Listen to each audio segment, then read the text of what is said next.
Live, Laugh, Larceny discusses true petty crimes that may be disturbing to some. Or could be easy listening to all you psychopaths out there. All stories are based on actual events, but details may vary. Listener discretion is not advised.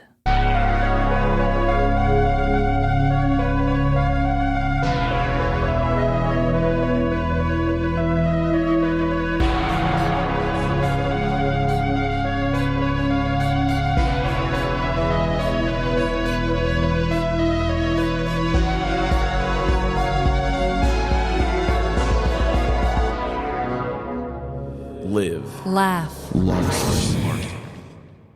Welcome to Live, Laugh, Larceny, a backhanded thank you card for the gift you didn't receive. This is Trevin. And I'm Amanda.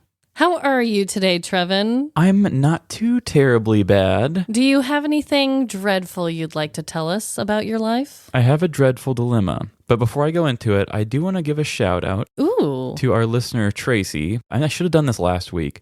Tracy sent me an email after I had talked about my origami hands. Okay, yes. And Tracy said that they also have that issue and they sleep with a wrist brace, which I was talking about trying one. Okay, yeah. The email from Tracy was enough for me to give it a go. I bought me a wrist brace, and honestly, my hands have felt so much better throughout the day. Nice. And it keeps me from sleeping in weird ways where I crook my wrist on the right side, which actually forces me not to do anything questionable with my left one. So I only have to wear the brace on one hand, and it's been a ton of help. So, wow, shout out, Tracy. Thank you for helping Trevin in his weird origami hand situation. yeah, thank you for making me feel less alone. Yeah. And also for giving me an actionable way to fix it. Wow, that's one thing that I know some people aren't crazy about banter on podcasts or whatever. I'm not one of those people. I like to get to know the host. But one of the things that I really like how we start our show with our dreadful dilemmas is that exact thing. We have people sometimes that give us solutions to our life problems. It's so cool. Yeah, these aren't fake and made up. Like, we try to let people in on our real lives as much as possible. Yeah. Damn. I think we do a good job of segmenting it to where you get a little bit about our lives, a fun fact, and then a crime. So a little bit of something for everybody. Little mix of it all. Wow. Well, great job, Tracy, and great job for you for getting rid of your origami hand problem. It helps. So anyway, my dilemma today is something I don't think I can get much help with. Uh-oh. As you saw when you came over, my kitchen is a mess. And it has something to do with the woman I live with. I figured this is where you were going with that. Okay. So Emily is an artistic person. She does her artsy cookie stuff. She went to school for art and she loves colors and stuff like that. And she's a painter. And she's a painter. So I like to have everything kind of in its right place, and I don't like chaos because sometimes I can play a little loose with my life. But as long as everything around me is the way it should be, I can navigate that pretty well. So Emily came up to me about a month ago and said, "Hey, I want to paint the bathroom." And I was just like, why? We've been living in this house for not even a full year yet. Just enjoy it the way it is. And she says, "Oh, I was going through this phase and now I want to go through this phase and blah, blah, blah, blah, blah." In which I'm sure in a lot of ways, I am always on the side with our female audience and whatnot. But I think this is one side where my manness is kind of showing, where I'm like, I don't get it. I'm just like, whatever, just please don't make the bathroom to where I can't use it during the week or something. I need to be able to have everything working. So she comes in and she says, "Oh, look, I did a couple paint stripes on the walls. Which one do you like better?" And it blew my mind. I was like, this color is almost exactly the same color. Like, I laughed in her face so hard. I know it's probably mean, but I was just like, you big old meanie. Well, I'm like, this is it? We had an argument about painting the bathroom and you're going to keep it basically the same color? And she's like, "Oh no, it's the hues. It's got a hue of pink to it now instead of a hue of tan or whatever." And I'm like, I don't get it. I also have a bit of a problem where I'm probably almost all the way colorblind to where I can look at something and say, "That's a nice shade of gray." And she goes, "That's green." Yeah. My mom still tells the story that we used to have a gray house and I would always call it the pink house. And so Are you really colorblind for real? I'm not colorblind. I think nuanced shades don't. Okay. I don't know. Yeah. I get it. People can say that there's like a million different colors, and I'm like, there's like 8. I see. Okay. I can relate with both of you in this situation because once I paint something, I really don't change it. Like, unless it's a horrible mistake, which I feel like our bedroom has been a horrible mistake for a long time, and I just still haven't repainted it. But I'm also on her side with I see like so many different variations of hues and colors, especially, having to be on Photoshop and doing photography and graphics stuff so much. Right. I mean, I definitely noticed a difference in the bathroom, but I also don't change things a lot either. So I can see both sides of your situation. Yeah, it was enough to inspire her to get new decor and change the bathroom up a lot. And now, at least with the kitchen, that's why the kitchen's a mess. She's now painting the kitchen. The kitchen is going a little darker, and I can totally see the difference there. Yeah. However, I couldn't make dinner last night. I had to order out because I was like, I don't want to have to try to cook in this chaos. Yeah. So I'm telling her, please try to get this whole thing painted today so my Monday can start normal again. It's just not for me. But home renovations. to a point, I get it. But at another point, it's like, you remember how much work we had to do when we got into this house? Like, right. I just want to relax for, 10 years before I think about doing work again. 10 years, then we can think about new paint swabs, okay? Yeah, please. Oh my God. I love that so much. It is dreadful when your kitchen is out of commission or your bathroom. Those are two very useful homes. Yeah, you can't go a day those are two very useful rooms in a home. Yeah, you can't go a day without using either of those rooms. Usually. Damn. Well, I also have a dreadful dilemma. And although mine doesn't have to do with a kitchen, it does have to do with food. So this is actually something that happened to me this morning. I, was in a hurry to get my 2 kiddos ready, and I didn't want to cook breakfast situation. I was like, you know what? We haven't gotten some drive-through breakfast in a long time. Let's go to McDonald's before I drop the kids off with my parents. And so we go to McDonald's, and a robot takes my order. Oh. Have you had that happen yet to you? I don't hardly ever go to McDonald's. Yeah, it's really weird. I don't know if other fast food places are doing that too. I very rarely go to McDonald's either. Like, that would not be my number one choice, but I was like, it's on the way to their house. They have breakfast, whatever. I can tell you Freddy's doesn't do that. Yeah, no, they don't. So a robot takes my order, Trevin. So, it's a robot voice like, welcome to McDonald's. How may I take your order? That whole thing. And if you just take a moment to talk, she's like, welcome to McDonald's. Like, it's so weird. And I was like, okay. Like, here's my voice talking, as I'm thinking. So I order a McGriddle meal for me or whatever. And then I get to the thing that Lila wants, my daughter. And it was called 3 hotcakes and a sausage. Like, that was what it was called. It wasn't a number. It was like its own separate thing. Weird. Yeah, numbers were on one side and then like pancake meal things were on the other side, and they didn't have a number or anything. And so I was like, okay, I'll take the 3 hot cakes and sausage, and I'll take, this for me. I got us some drinks, went to get the food. It was a little more expensive than I thought it was going to be. Uh-oh. But I was like, I don't know. I never go to McDonald's. Maybe this is just inflation. I don't know. So then I get Wouldn't the be food. surprised. So I get the food, go to my parents' house. I take out my McGriddle meal, and then I look inside the bag, and I have 3 of the 3 hotcakes and sausage meals. So I have 3 different containers that each had 3 pancakes in it and a sausage. When all I said is, I want, 3 pancakes and a sausage. And it gave me 3 of them. The robot gave me 3 of them. What a feast. Oh my God. And so Luckily, my dad is a super resourceful type of guy. And he's like, oh, no problem at all. I'll just go ahead and freeze these and we can serve them Delilah whenever she wants a pancake and comes over here. So Not a bad idea. it's not a huge waste, but god dang, why? Why? Yeah, that takes the human element. And that probably saved them paying another person. Yes. And I get it. They did seem really, really short-staffed. Mm-hmm. There was a huge wait, and it seemed like there was a lot of chaos going on in there. But I was like, I hate these robots. Ugh, I could see Starbucks doing something like that just to try to handle how many people go. Every single Starbucks is always super busy. Oh, yeah. They're like Chipotle's. Those are the two businesses that are just booming always. All the time, 24/7. I'm You're sure so McDonald's right. is about the same way too, though. Yeah. I don't notice it because I don't look at it. Yeah. But yeah, they have robots now that take orders, and they're not very accurate, so everyone beware. How long until McDonald's order takers can sound like dead relatives? Oh, right? Just like Alexa? Yeah. Wouldn't that be something? Hey, Ronald, sound like my uncle.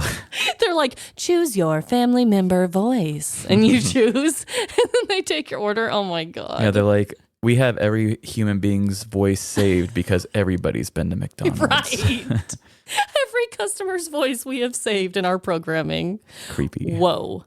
So, speaking of creepy, we have a creepy little segment that we are doing, and it's 2 truths and a lie. I've got 3 wires. Which one do I cut?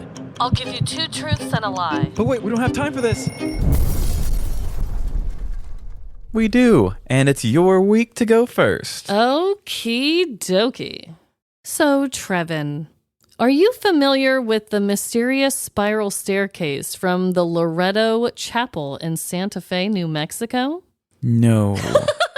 I don't even know how many spiral staircases I've been on in my life. Wow, really? Okay. I'm not fancy.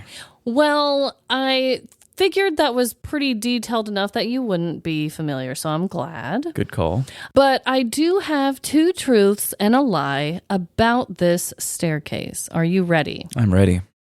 Number 1, the staircase has 2 360-degree spins and is constructed without nails, glue, or a support beam. Number 2, analysis showed the wood used on the staircase was a new variety of spruce that no one is familiar with. The closest match to it is from Alaska. And number 3, immediately after its construction, the carpenter fell mysteriously ill and died on the staircase itself. In the autopsy, the doctors discovered termites in his lungs. Ew. Oh, man, that's a tough one, especially since I don't know anything about it. I'm going to guess the termite lung one is true because that would just make it more interesting to me. But I'll say the support beam one is false. Okay, and you are wrong, actually. But okay. So, yes, number 3 is the lie. However, Trevin, there is some really weird stuff with this carpenter situation, okay? So let me explain. Also, if you guys want to look at the pictures of this, obviously I'll post some on social media, but there's a whole website, lorettochapel.com/staircase, that goes into the whole entire story and all the details if you want to learn way more about this, but I got a lot of good information from there. So when the Loretto Chapel was completed in 1878, there was no way to access the choir loft in the chapel, and it was 22 feet above. So many carpenters came and they said they couldn't create a staircase for the space. For the time, spiral staircases really weren't like that common of a thing. Mm-hmm. They thought that they could maybe do a ladder or something, but that really wasn't safe. So the sisters of the chapel began to pray to Saint Joseph, who is apparently the patron saint of carpenters, hoping that somebody would show up and be able to make them the staircase. So on the 9th and final day of prayer, a rando man appeared at the chapel with a donkey and a toolbox looking for work. Was it Jesus? He was a carpenter. Right? Apparently so. So months later, the elegant circular staircase was completed, and the carpenter disappeared without pay or thanks. After searching for the man, which they ran an ad in the paper, they held a banquet to celebrate him, everything, they found no trace of him whatsoever. So some people concluded that he was Saint Joseph himself, having come in to answer the sisters' prayers. But there is a lot of really bizarre things about this staircase. So first of all, the design for its time is totally out of its league. There's not a support beam at all. Like the structure itself supports itself. No glue, no nails. It's held together with just like wooden planks, basically. Like it's just... Oh, it kind of snaps together. It's like crafted so perfectly that they didn't need any other thing, which was mind-blowing for the time. And also, since it was way back then... You know, wood wasn't sent all the way from Alaska to New Mexico. So the wood thing is really weird. Yes, they say it kind of matches spruce wood, but even if it is a spruce type of wood, it's a variation that no one has ever heard of before. So it's just a very mysterious and bizarre staircase. Interesting. That's cool. That's a really cool story. It was so funny. I was telling my husband Jordan about it as I was like preparing for this episode. And he's like, I have a theory. What if the pastor of the church got in an argument with this really skilled carpenter man? And they got in an argument about what he was going to pay him. And the pastor murdered the carpenter. And that's why he was never seen again. And I was like, wow, that would be something. That would be. I mean, it still doesn't take away from how skillfully he made that staircase, though. Yes, it's like so weirdly skillfully made and very mysterious materials, especially for the time and the location. And then they have no idea where the guy went afterwards. And he didn't even let them pay him. He put in some work. Yeah, especially by himself. No pay? Yeah. He did it by himself, and not only that, he went against the odds and made a one-of-a-kind kind of thing. Yeah, and when he was making the staircase, I didn't put this in here, but he asked to be completely alone. Like, he didn't want to work when anyone else was in the building. Like, there was just a lot of weird circumstances around the staircase. But it's very beautiful. Like I said, I'll post pictures. It's, like, very, very cool looking. But to have a spiral staircase, they always have that gigantic support beam in the middle to wrap around. And the fact that there's none of that and it's still going strong to this day after all those years, it's just really weird to me. It would be hard for me to trust it. Right. Sometimes it's good not to know how things are made, you know? Right. Exactly.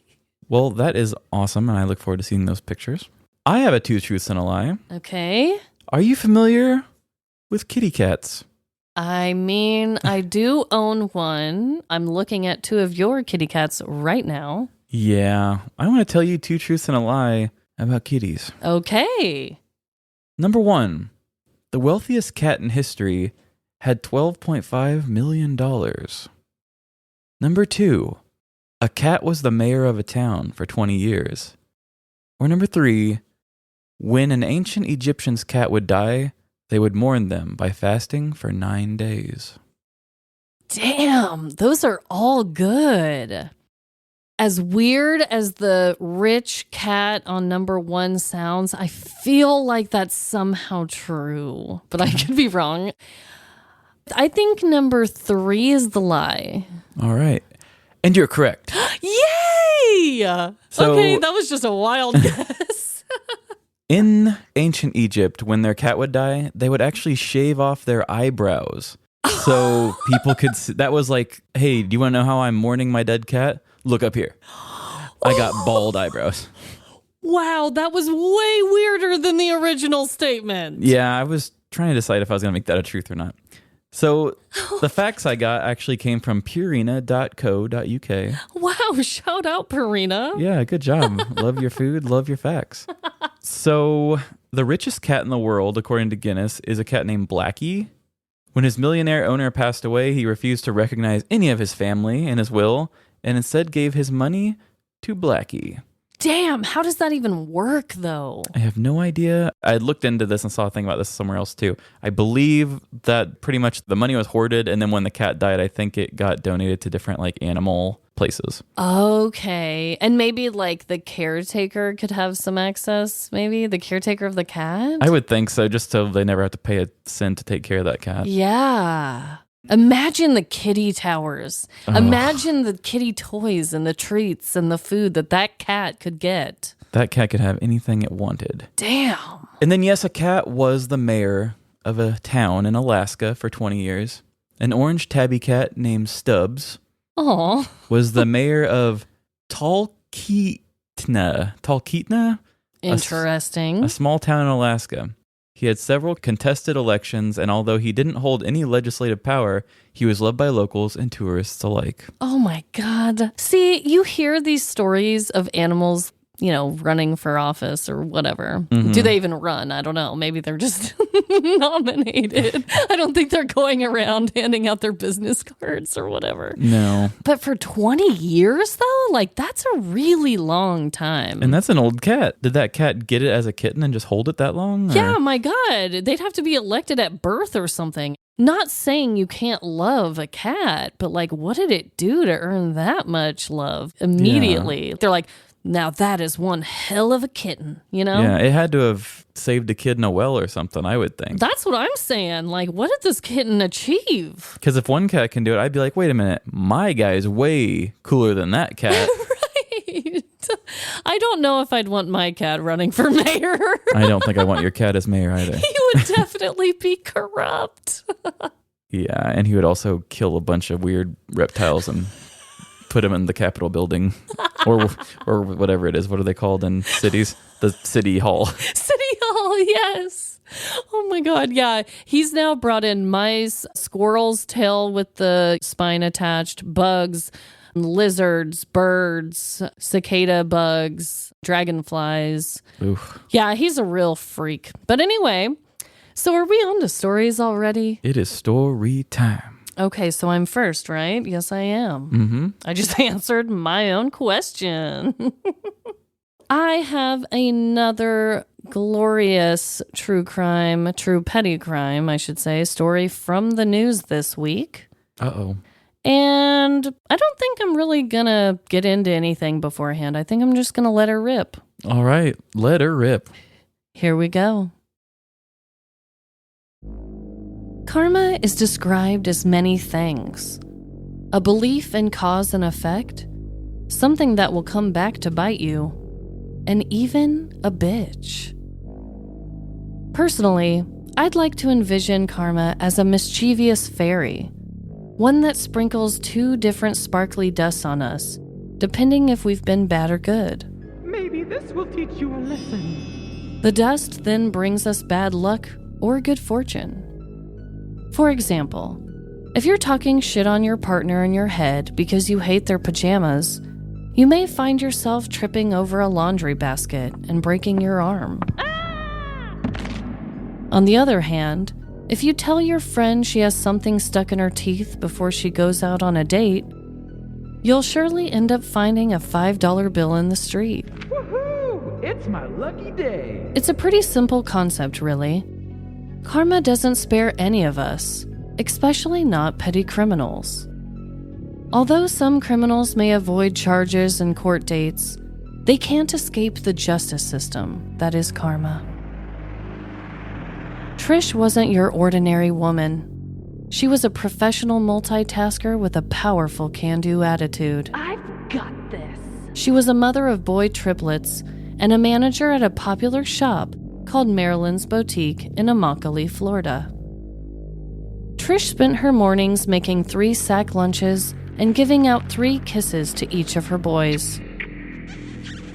She then spent the rest of her days wheeling and dealing with snotty customers at the boutique and pesky people coming in to pawn items. Yeah, how much will you give me for this old VCR? She was a professional soccer mom, an excellent cook, the leader of the local PTA, and drank her coffee from a mug reading Number 1 Wife. Trish not only did it all, but she did it while dripping with expensive diamonds and other jewelry. On a November morning in 2011, Trish woke up from her beauty sleep ready to start her day. Getting ready, she plucked out one stray eyebrow hair, lined her lips with red lipstick, and picked out a few pieces of jewelry to wear. She gave her triplets a vague goodbye, as she always struggled to tell who was who in the morning. Bye, you. And took off for work. Trish opened up Marilyn's boutique and promptly flipped their front door sign to open. She saw many customers that day. There was an old woman wandering around and touching everything. This is nice. Broke teenagers window shopping. No way, a used thong? And a biker man, appearing tough, but longingly staring at a set of decorative teacups. It was a pretty standard day, until a tall, dark, and handsome man walked in. Trish gave the man her award-winning smile as she welcomed him into the shop. The pair exchanged some greetings, and the man introduced himself as Nathaniel. He told Trish that he was at the shop to pawn some jewelry, so she got out her magnifying glass ready to examine and give out a quote. Nathaniel delicately placed his large collection of jewelry out on the glass table for Trish to see. Starting with the first piece, Trish lifted up a small silver ring with a single diamond. Her face immediately flexed as she examined the familiar-looking item. This ring looked a lot like her first engagement ring her husband had proposed to her with. When he had popped the question, a small ring was all he could afford. Just be happy with what you get. He later purchased a much larger diamond ring that she now wore each day. Trish smiled as she mentally walked down memory lane and wondered if this ring shared a similar story to hers. The next item was a pair of ruby earrings that glistened in the light. Trish's grandmother loved rubies and always let her play dress-up with her red jewels as a young girl. Oh. Her grandmother had even given her some earrings and bracelets when she had passed away. Trish sat the earrings down while trying not to tear up. The next piece of jewelry appeared to be a mother's bracelet with her children's birthstones in it. Funny enough, all three of the birthstones were emeralds, meaning all of these kids were born in the month of May. Trish paused. All of her sons were born in May. Trying to keep her breathing normal, Trish sat down the bracelet and glanced down at the rest of the jewelry collection. To her horror, memories began flooding back at rapid speed for each and every piece.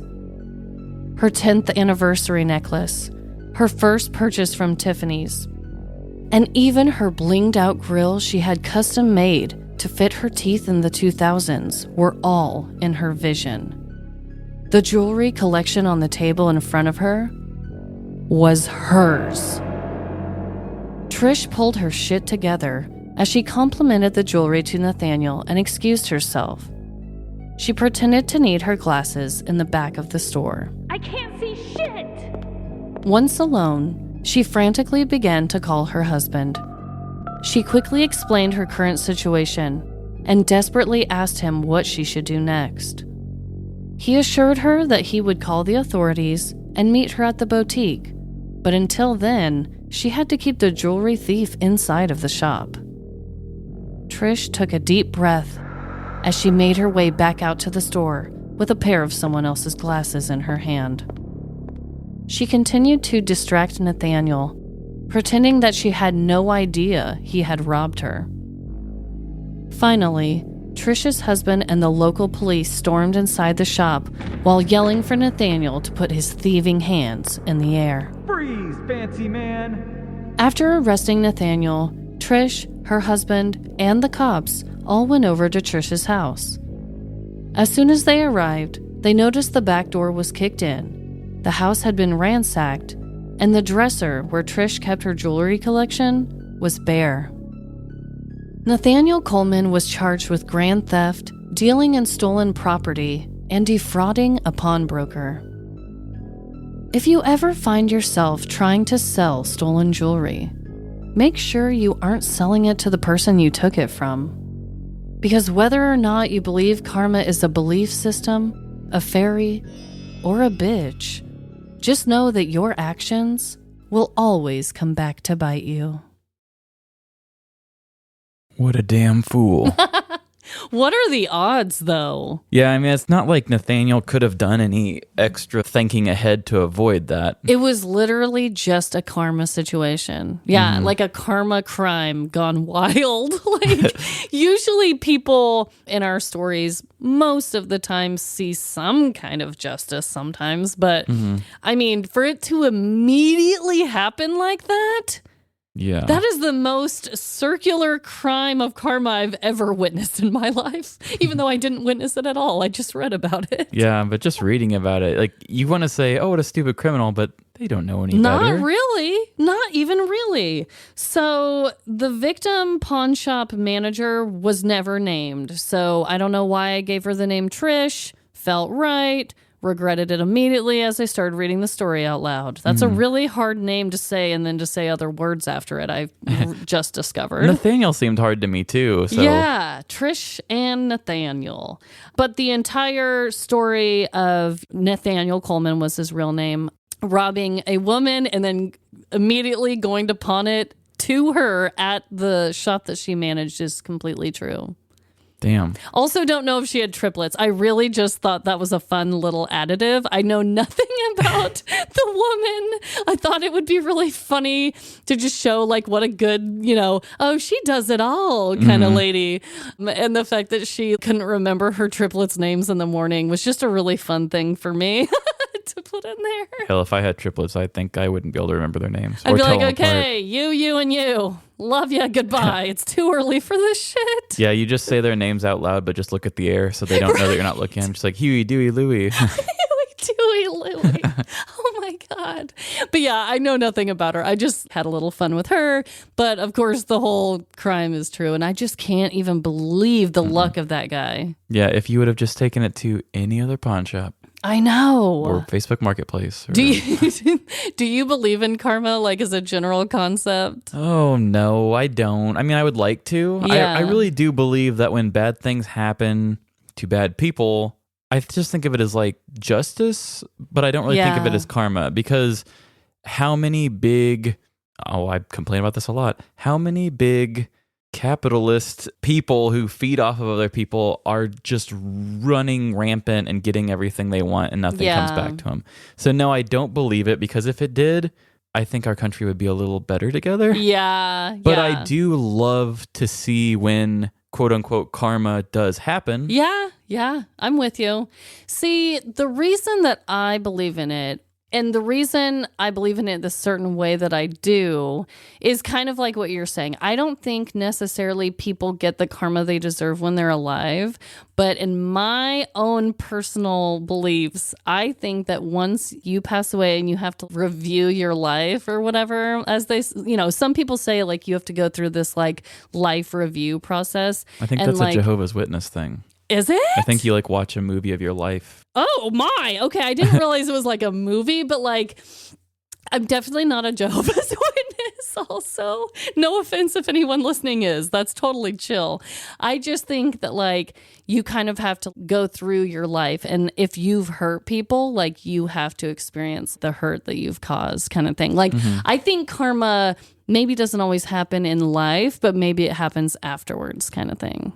Yeah, and I think you could kind of squint your eyes and see it, but if you think about a person who's feeding off of other people to get rich, but then like they have no real relationships and people just love them for the money and they always feel lonely even though they have everything that you seemingly think they want. Yeah. You can make that argument. To me, that doesn't count. I want to see them really pay. I know. I don't think that counts either. It's like, okay, no one loves you really. Like, yeah, that really sucks. But like, you deserve more. Yeah, you suck. Of course somebody loves you. But yeah, this story was a very, very great example of how coincidences or karma or whatever you want to call it, or the little magical fairy, whatever, how it can come back around sometimes. Mm-hmm. Well, I like that, and I do love tales of karma. Like, don't get me wrong, I maybe don't believe in it, but man, anytime I can hear that somebody gets what's coming to them, it's so great. It's pretty fun, yeah. No, but I totally agree why you think that. There are just so many people that it's like, come on, like they should get what's coming to them, you know? while there's people doing good things getting shit on. Yep, exactly. But that's just the world we live in. La, la, la, la. So I have a story. Awesome. I was hoping you would. Yes, if not, this would be a shorter episode. And, you know, it has to do with things that we may do to save money and the different places that we may go to pinch some pennies.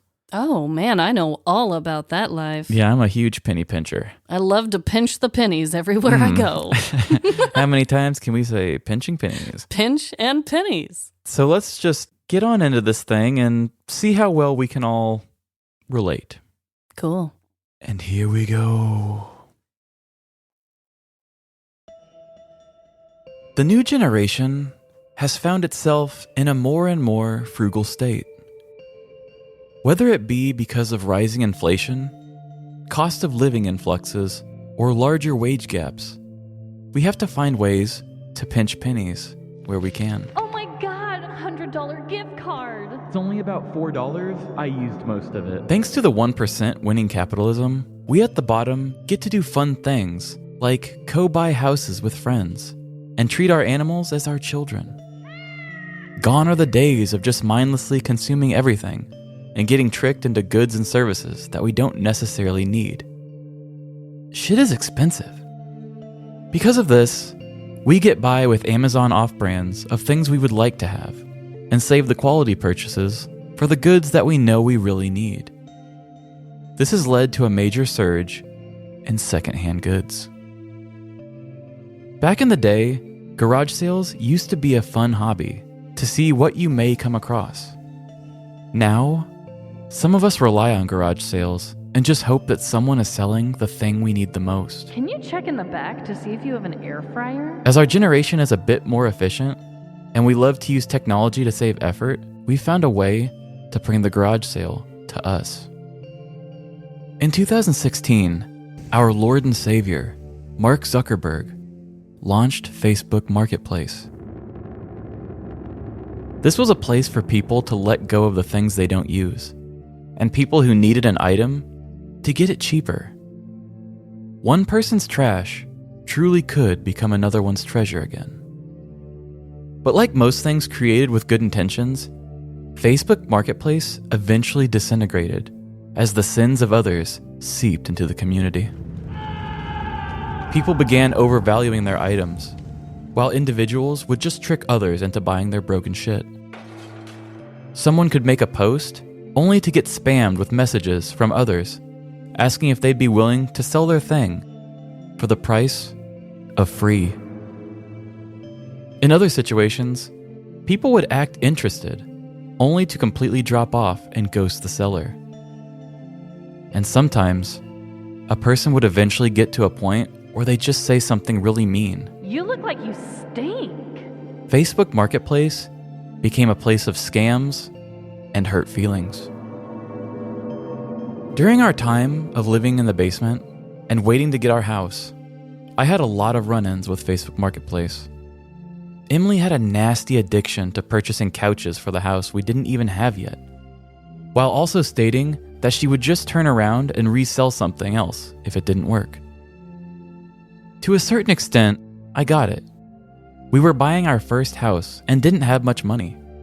You've got to design on a dime as best as you can. But there was one part of the whole experience that I absolutely hated.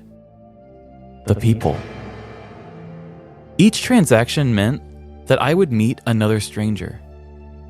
For me, every time Emily would click on a new product, it was like she was rolling a handful of dice. Only instead of them landing on a number, it was an awkward situation. Hello there. Your item sucks. Would I get a weird person who asked too much about my personal life? A Karen type who waits to try and talk us down in person? Or would I get an all-around unpleasant person in general? I've seen it all. And luckily, I've survived. In this story, I will be facing my fears and going back into the subject that haunted me exactly 1 year ago. But I'm being brave because you listeners deserve to know what lurks just beyond your weird family members' political rants on Facebook. Our story opens on our main character, Montoya Applebottom, sitting at her computer.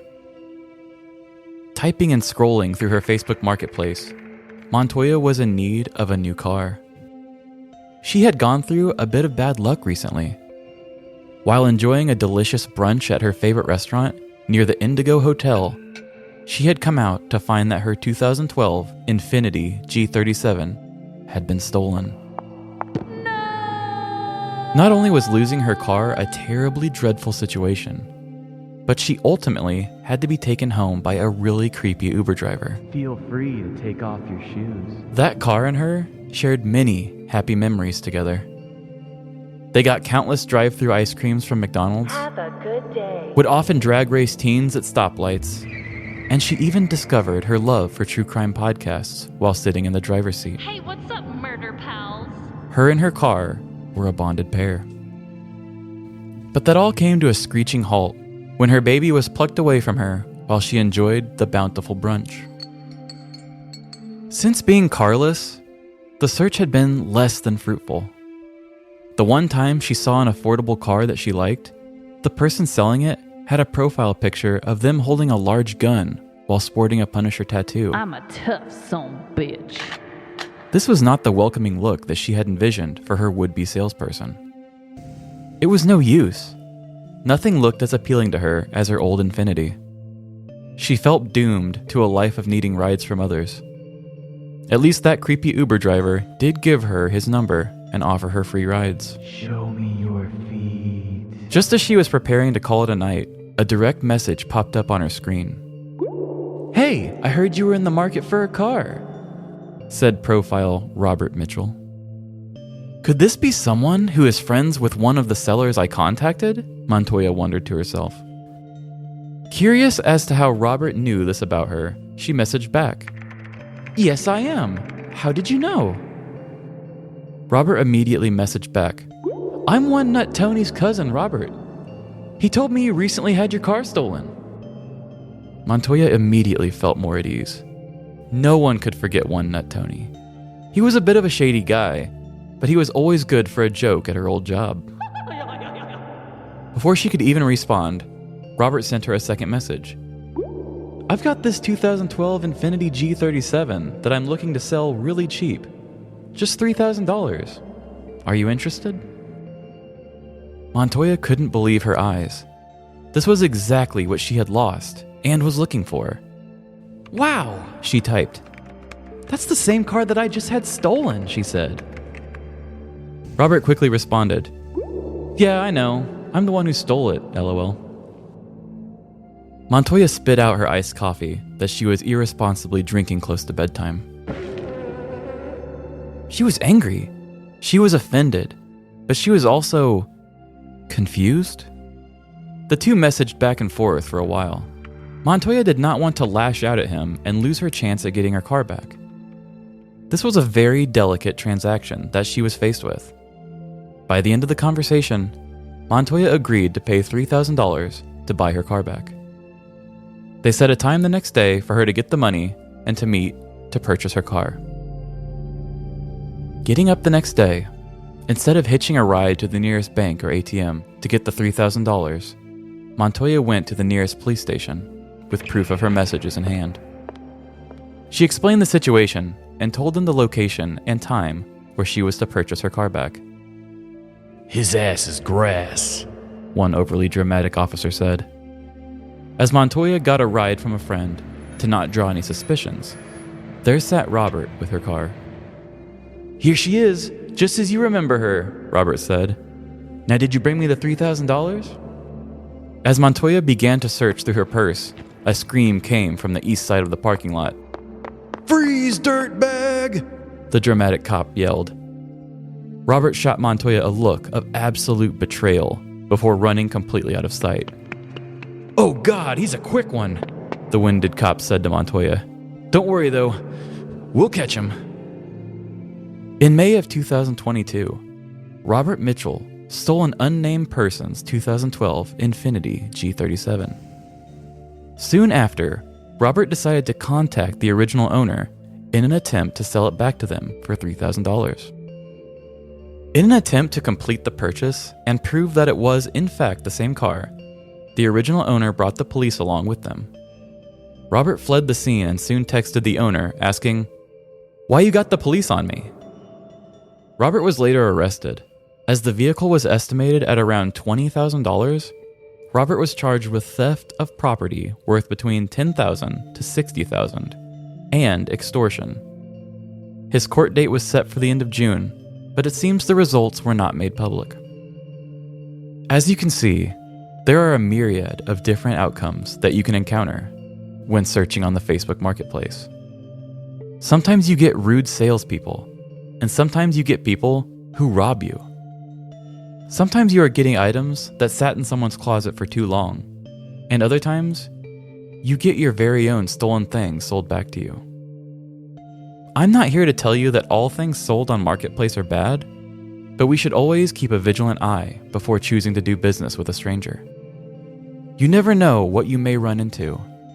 Besides the obvious turnout of having your new toy be broken or attained by illegal means, you could also just have an unpleasant conversation with the seller. And to me, that is enough of a risk to not even try. Well, holy hell. That was such a similar story. Wow. Hey, let me sell your shit back to you. Except with mine, it's not karma. He just thought, who would need this more than the person who had it? My God. Yeah, my guy was just totally randomly going to sell it to a stranger. Your guy was like the way bolder and dumber version of my guy. Yeah. He straight up was like, okay, I'm going to steal it. Then I'm going to reach out to him and be like, I stole it. Now give me money, which is, the extortion part of it all. Right. Damn. I will say I don't actually know if he said, "Oh yeah, I'm the one that stole it, LOL." Okay. But from everything I've understood, it seemed like it was shared between the two that yes, I am the one that took your car. Yeah. I'm just trying to sell it to you for $3,000. Damn. I loved the LOL though. I just figured, because the text was real at the end where he said, "Why you got the police on me?" Yeah. So I figured if he was dumb enough to ask that question, he was probably chipper enough to be like, "Oh, it was me." Yeah, no, totally. You know how it goes. Wow. I just breathed in a lot of air. That's the worst thing to breathe. I can't handle you. Also, did you realize, Trevin, that in your story, you talked about McDonald's drive-thrus? I didn't realize it until I had said it, yeah. And you've talked about home frustrations with Emily. So you covered both of our dreadful dilemmas also within your story. I didn't even think about the home Emily thing. Emily got brought up twice this episode. Yeah, poor girl. Show her some love. Well, she needs to quit changing the home. As soon as I heard that, I was like, I need to write this down because, wow, that story just tied in our whole entire episode. Yeah, I mean, our connection is obvious. Yes. Selling something back to the person that you stole from. Yeah. Which I'm not sure I'm going to make that a title, but we'll do that. I know. And then I know. also just hitting both of the dilemmas. It was a real home run. It really was. I was shook. And as we've said before, we don't know what each other's writing about. No. So that's just funny that we both wrote about stories that, were so similar. Yeah, the only thing we do is share either whoever the main person's name is in the articles, just so we don't accidentally stumble upon the same one. But exactly. we together do not go Google it. We just make sure we don't use it. No, yeah, totally. And sometimes it's really hard because lately I've been finding a lot of unnamed people. So sometimes we'll just have to be like, unnamed person from this location, Yeah. It's so weird, but it gets the job done. Yeah, sometimes you just say like unnamed man, Walmart, and then at least I know if I have a Walmart one, ask more questions. Yep. Wow. Well, what a hell of a time. People, wow, just stop trying to sell the same things that people have lost back to them. That's really just the main message of this episode. Yeah. So I realized that when trying to do goods and services, it's all about supply and demand. And obviously, there is never a bigger demand than the person who just got their thing stolen. Exactly. But maybe just test your salesman abilities, or saleswoman abilities, Yeah, we're not biased. salesperson abilities, and try to just sell it to somebody else. Yeah, for the love, just quit it already. But, everyone, I hope that you guys are just having a fabulous week. Mm-hmm. And I hope you remember that no matter the crime, big or small, in the end, we're all doomed. Doomed and keeping our houses the same color that they were in when you moved in. For 10 years or more. Yep. Bye. See ya. Hey, thanks for stopping your argument with the McDonald's robot and listening to our show. And if you have any other facts about kitty cats, share them with us on social media. We also do Fur Baby Fridays. Facebook, Instagram, or Twitter. Live, Laugh, Larceny. And if you've ever worked with a random carpenter that mysteriously disappeared, send us your petty crime story. livelaughlarceny@gmail.com or on any of our social media accounts. And feel free to give every Facebook Marketplace seller a bad review if they treat you poorly. But give us a good review for keeping you entertained. Live, Laugh, Larceny on Spotify, Good Pods, or Apple Podcasts.